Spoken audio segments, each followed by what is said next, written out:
want to send a message to the bosses that they're not going to forget for a long, long time.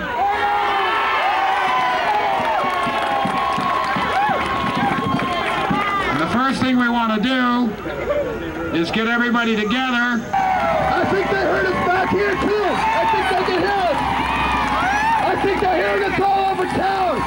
That we want a fair contract. Now, all right. Hey. Are you all from the same hotel? Yeah, we're all from the Hyatt Regency from the Embarcadero Center. Does anybody want to tell me about their experiences working there? Did you guys want to talk? Oh, that's in the job, but we should get paid for sick pay, I believe, because the body do run down. I'd like to talk about something that happened to a maid at a Hilton. Her son was very sick, and she had received a message while she was on work to call the hospital immediately. They never gave her the message. And by the time she got there, her son was dead. This kind of people we're dealing with, they think of profits and not people. And we want to turn it around so that profits, okay, somewhat, and they have to take care of us too, because we're people and that's what we need. Wages right now, most of the people make under $5 an hour, and the maids, the room cleaners, they work the hardest, and it's really a tough job, and they only get $4 something an hour. And it's right now there's not much respect. There's a lot of bad working conditions. We've had a 36-year contract, and that's unbelievable in labor history. But believe it or not, that's what we had. And this is our first chance to fight for something decent, because it'll be the first time we've had the right to strike in that long. My name is Susan Leach. I'm a cocktail server at the Hyatt Regency, and I'm for on-the-job shop stewards. I think they're very important that the contract can be handled right there on the job. Right now, they get away with lots of things. Management does, because there's no one there to defend them, especially with minorities who can't speak the language. So I'm really for shop stewards on the job in every room. The internationals refuse to give money for the Yes, strike? so I understand they refuse to give money. And the bosses know that we're in bad shape, and they're going to take advantage of us. Why is that? There was talk until a few days ago of having a month's extension in the negotiations. And here in the past week, they're so sure of victory, they said, forget about the extension. You go out and we'll close shop, and the best man win. A lot of it has to do with preparing the workers. We wanted a strike fund for over a year, a strike fund which is controlled by the workers, not by the union bosses. And Charles Lamb and the administration has refused to move on the strike fund vote. In fact, they put their own vote. Well, first of all, about 2 months ago, we had a vote that we passed on the executive, that we had a petition. We presented at a meeting, and we had a vote, and we lost by a very small margin, something like 97 to 92, and it called for like $2.50 a month, and it was to be put into a trust fund controlled by the workers to be only given to striking hotel workers when they're on strike. And then that was defeated. Then the next month, Lamb put his own proposal, which was a $5 a week strike fund proposal.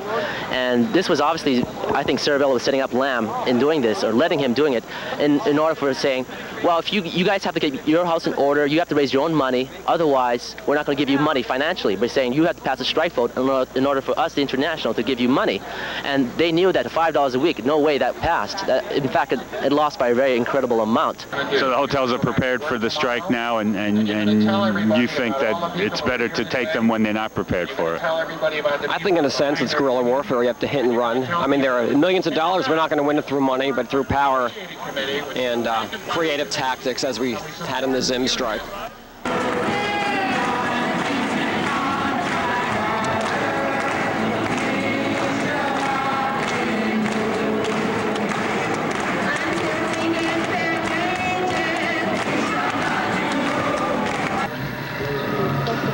The membership of Local 2 has spoken very, very clearly and has a message for the hotel owners of San Francisco.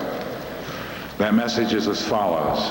Yes votes, 2,845. No votes, 192.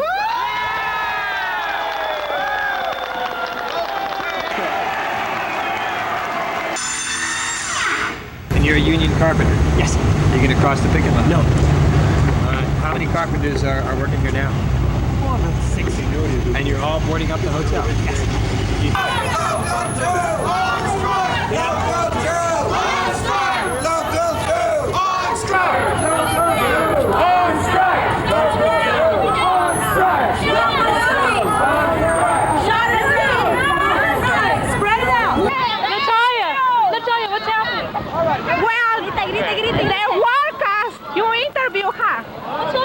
The workers, they say that we're not supposed to strike in the store, but we tell him that's bullshit. The workers vote for the strike, and we don't have to be on that. En español, esto es para Canal 14, en español.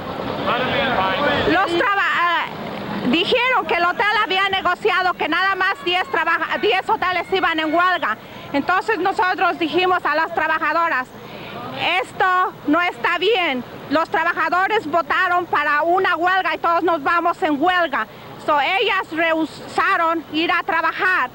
Unidos conseguiremos todo lo que queremos. Esto es nuestra arma. Ahorita estamos todas, pero creo que las que están en el motorín están trabajando, se metieron por atrás del hotel en el motorín de los CEA de los barrios. Pero las vamos a ir a sacar. Y las vamos a ir a sacar porque no tienen derecho de trabajar ahorita. Las vamos a sacar. Es todo, que viva la huelga. ¡Que viva! Que viva, ok. The Hilton Hotel has announced to the newspapers and to everyone that it's going to open today. This is in the midst of negotiations, and we're going to march to the Hilton Hotel and give them a grand opening ceremony. That is the purpose of this rally today. But on the way, we're going to pass many of the local 2 picket lines. So we're going to march on Market Street to the Palace Hotel. We're going to then go over to Sutter Street up to Hyatt Union Square. From Hyatt Union Square, we will go past the Drake to the St. Francis, from the St. Francis to the Hilton. All out! On strike! On strike!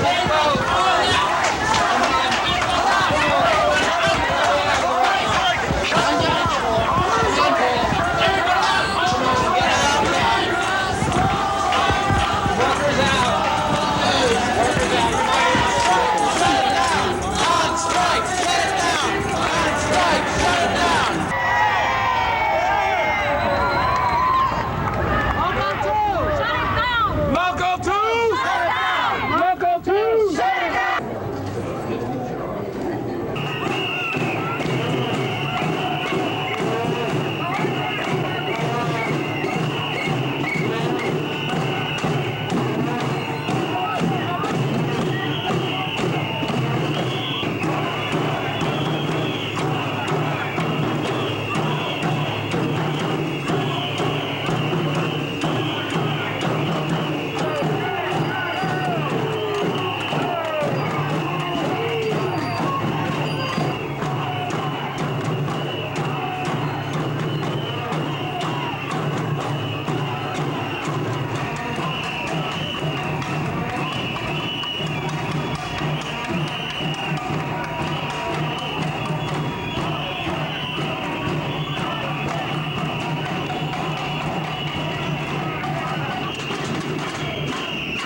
it going?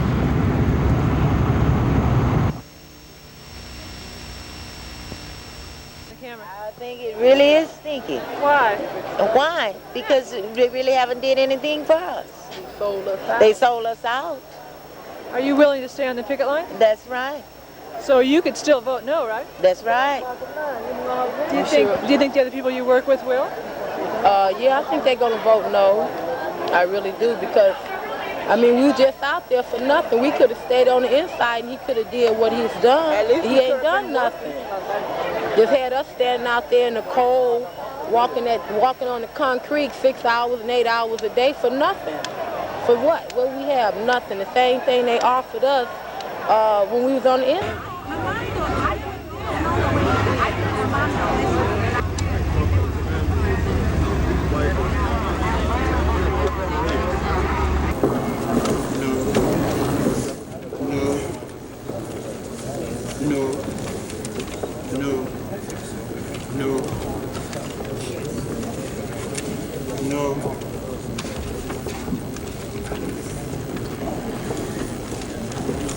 Separate the yes.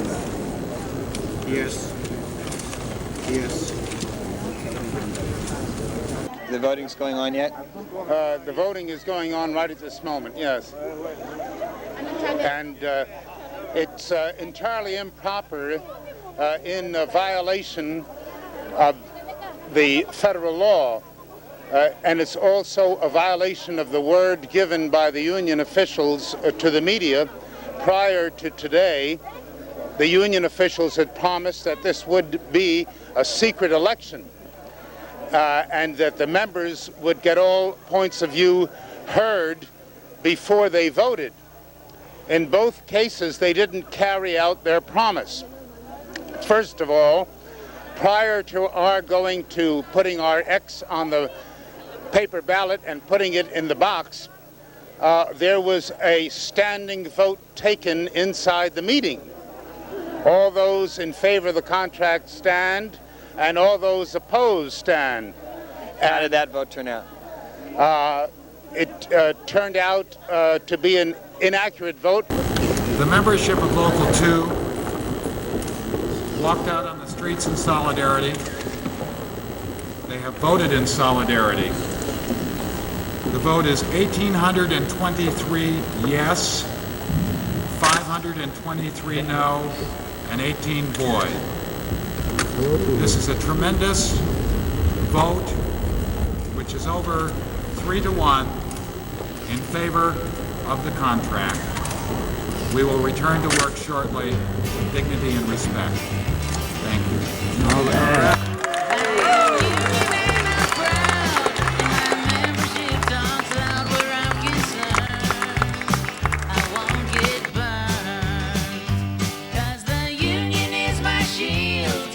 Protection when I feel they've done me wrong. It makes me strong. I'm trying to make a living, so I'll give them all I got and I'll work real hard. But I'm never gonna give in when it comes to corporate greed.